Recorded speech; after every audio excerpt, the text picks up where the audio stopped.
नमस्कार।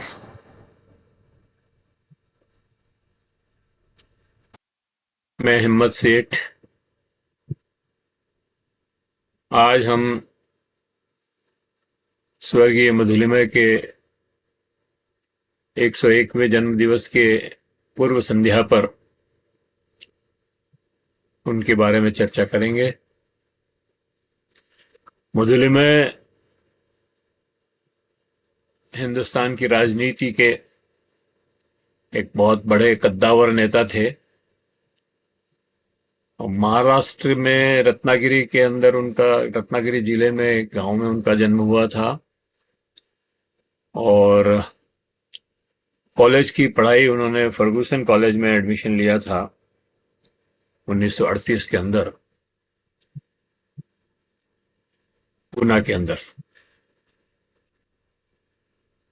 लेकिन उसी समय युद्ध विश्व युद्ध चालू हो गया था और स्वतंत्रता आंदोलन भी चल रहा था।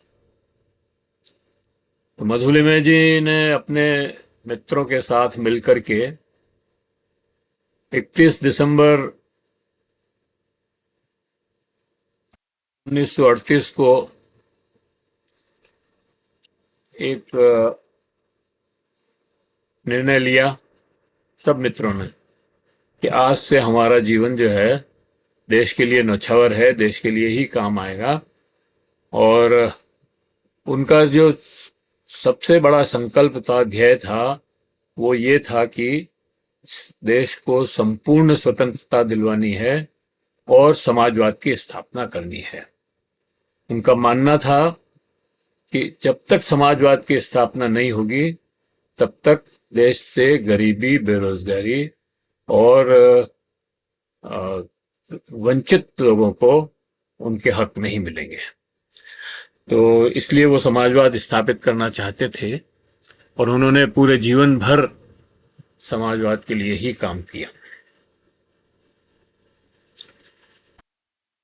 1938 में उन्होंने कांग्रेस सोशलिस्ट पार्टी के सदस्य बन गए और युवा थे, 17 साल की उम्र थी, 17-18 साल की। और उनको महासचिव, वहां का सचिव बना दिया समाजवादी कांग्रेस पार्टी का।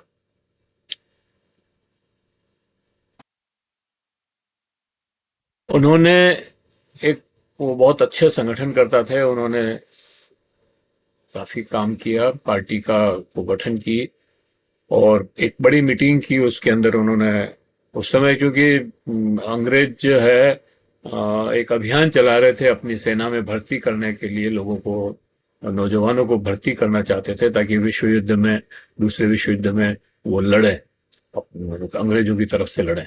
उसके लिए एक अभियान चला रखा था।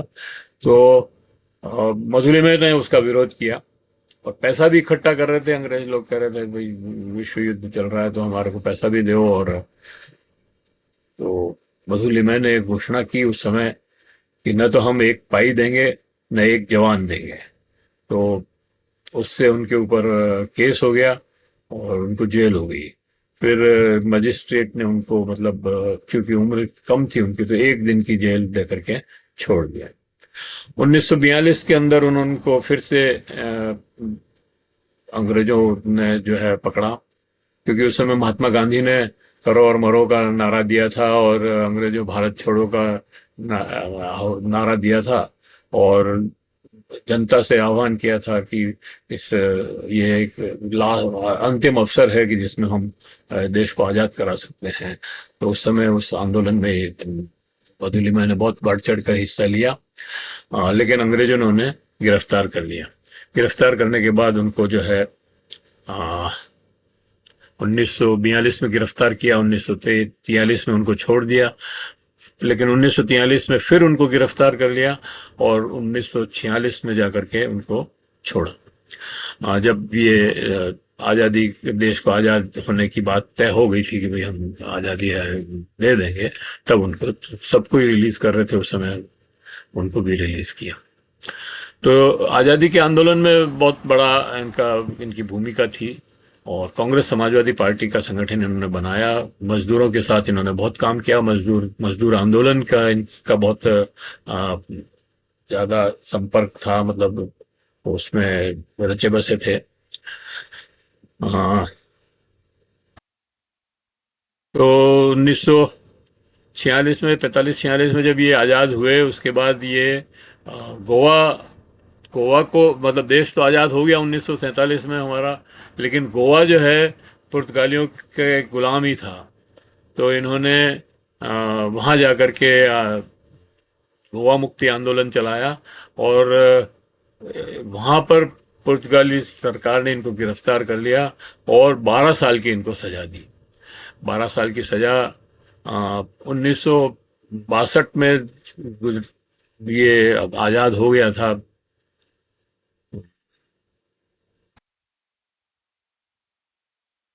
वो आज़ाद हो गया तब इनको, मतलब ये इन्होंने 1964 में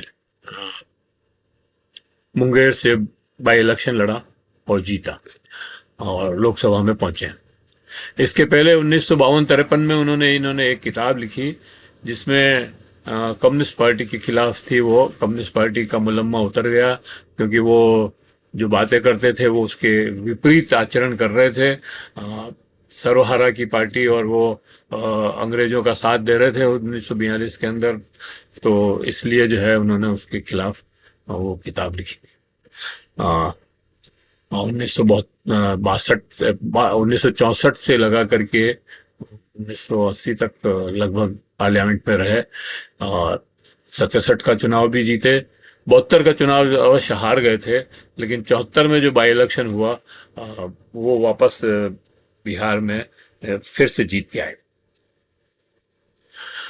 तो 74 में जीतने के बाद जयप्रकाश नारायण का आंदोलन चल रहा था उस समय। उस समय उसमें भाग लिया। रेल आंदोलन जो जॉर्ज फर्नांडिस कर रहे थे, वो उसमें तो सहभागी थे ही उस रेल आंदोलन के। आ, उसके बाद 1975 में इनको फिर से गिरफ्तार कर लिया गया। आपातकाल का के अंदर सभी को भी गिरफ्तार किया था, जयप्रकाश नारायण वगैरह सभी नेताओं को उस समय इनको भी गिरफ्तार कर लिया। और इन्होंने मतलब जेल में रहते हुए, इंदिरा गांधी ने जब उसका कार्यकाल बढ़ाया 1 साल लोकसभा का, तो उसके विरोध में उन्होंने इस्तीफा दिया। और इनके इस्तीफे की प्रेरणा से शरद यादव ने भी उस समय, वो भी जेल में थे, उन्होंने भी इस्तीफा दिया। तो दोनों जनों ने उस समय लोकसभा की का कार्यकाल बढ़ाने के विरुद्ध जो है जाकर के इस्तीफे दिए। 1977 में आपातकाल हटा, चुनाव हुए, जनता पार्टी बनी। जनता पार्टी ने जीत दर्ज की। इंदिरा गांधी और संजय गांधी जैसे सब लोग हार गए। कांग्रेस बहुत बुरी तरह से हारी। और उसके बाद उसमें मुरारजी देसाई की सरकार बनी, ये सब जानते ही हैं। लेकिन मुरारजी देसाई उस समय चाहते थे कि मधुले में एक हमारे मंत्रिमंडल के सदस्य हों, और वो विदेश मंत्री जैसा बड़ा भार वो भी देना चाहते थे, क्योंकि मधुले में जो है अपने युवा काल में ही जेनेवा में और बर्मा में समाजवादी पार्टी, सोशलिस्ट इंटरनेशनल का जो सम्मेलन हुए थे, उसमें अपने देश को रिप्रेजेंट कर चुके थे। तो उनकी विदेश नीति की समझ बहुत अच्छी थी। इसलिए मुरारजी देसाई चाहते थे कि मधुलिमा इस सरकार का सदस्य बने। लेकिन मधुलिमा ने उस ऑफर को ठुकरा दिया। मंत्री पद को स्वीकार नहीं किया, उसको ठोकर मार दी, और उन्होंने कहा कि मैं संगठन में ही काम करूंगा। और वो जनता पार्टी के महामंत्री रहे। लेकिन लेकिन मधुली में बहुत विजनरी आदमी था, बहुत दूरदृष्टि वाला आदमी था। उसने उस समय भांप लिया था कि जो ये जो आरएसएस के लोग हैं, ये इस जनता पार्टी पे पूरी तरह काबिज हो जाना चाहते हैं, और इनके जो कर्म हैं वो अच्छे नहीं दिख रहे हैं, इसलिए उन्होंने उस समय ही उस पार्टी को तोड़ दी। और मधुलिमय ही थे जो उन्होंने उस पार्टी को बचा लिया। नहीं तो आज जैसी स्थिति हो रही है तानाशाही की, और एक सारी संविधान की संस्थाओं पर कब्जा करने की और संविधान को बदलने की और जो बातें हो रही है, वो 1980 के आसपास ही होना शुरू हो जाती। क्योंकि अगर ये पूरी तरह से काबिज हो जाना चाहते थे, और आरएसएस के वो बहुत विरोधी थे, आरएसएस का विरोध करते हुए ही उन्होंने उस पार्टी को तोड़ा, और ये कहकर के तोड़ा कि दोहरी सदस्यता नहीं चलेगी, आप या तो आरएसएस के सदस्य रहिए या जनता पार्टी के सदस्य रहिए, आरएसएस से अपना संबंध विच्छेद करिए। तो ये जनसंघ के लोगों ने जनता पार्टी से विच्छेद किया और अलग भाजपा भारतीय जनता पार्टी बनाई। तो ये था। उसके बाद इन्होंने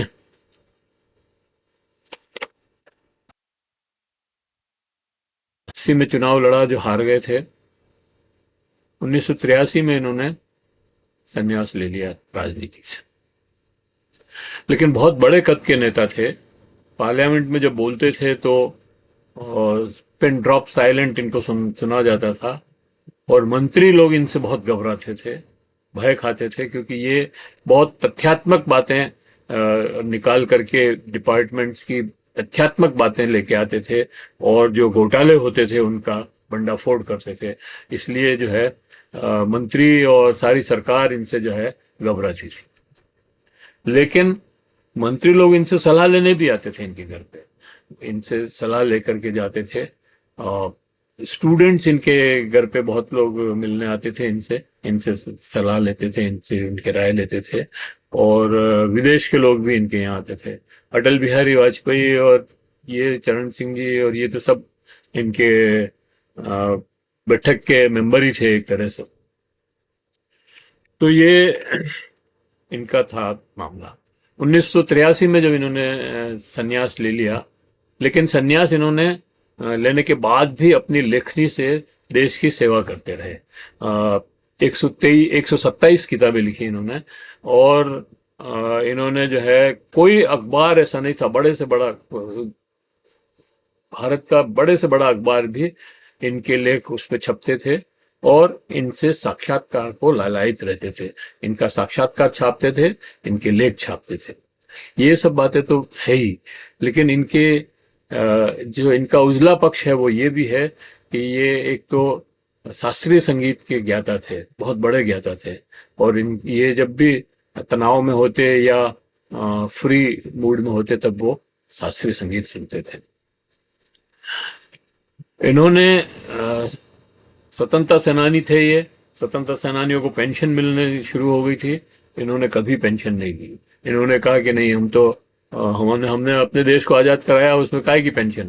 तो उन्होंने कभी पेंशन नहीं ली। दो स्वतंत्रता सेनानी थे। गोवा मुक्ति आंदोलन के भी स्वतंत्रता सेना, गोवा को आज़ाद कराने के भी स्वतंत्रता सेनानी थे, देश को आज़ाद कराने के भी स्वतंत्रता सेनानी थे, लेकिन पेंशन इन्होंने नहीं ली। इसी तरह से ये 4 बार के सांसद थे, लेकिन इन्होंने सांसद निधि से, सांसद का जो पेंशन मिलती है वो भी इन्होंने कभी स्वीकार नहीं की।